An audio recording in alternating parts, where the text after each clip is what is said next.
80. hadis.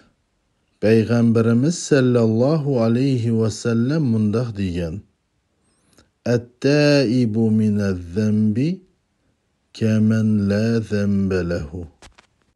Günahlarından tavba qilgan adam hiç bir günahı yok adamga baraber.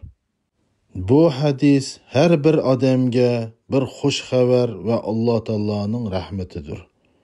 Xatalık ötkazmaydigan adam yoktur. Her bir insanın bilip bilmey qilgan günahları vardır. Başka hadiste Peygamberimiz sallallahu aleyhi ve sellem mundaq degan: "Kullu ibni Adem'e hatta, hayril hatta inni tawwabun." Adam balısı hemmesi hatalık ötküzgüçüdür.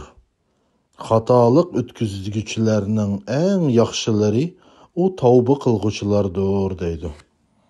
Bazı bir adamlar şeytanın vesvesige kirip, "Men qancha günahlarını qıldım, endi Allah meni kechirmaydi" deb tavba qılmaydigan adamlar az emasdir. Şundaq adamlarga Allah subhanahu wa ta'ala Qur'onda deydi: "Ya ibadiyellezina asrafu ala anfusihim la taqnutu min rahmetillah. İnnallaha yaghfiru zunuba jami'an." Hey özüge qarşı günah qılıp qoygan bendelerim, Allah'ın rahmetinden ümit üzmеңlar.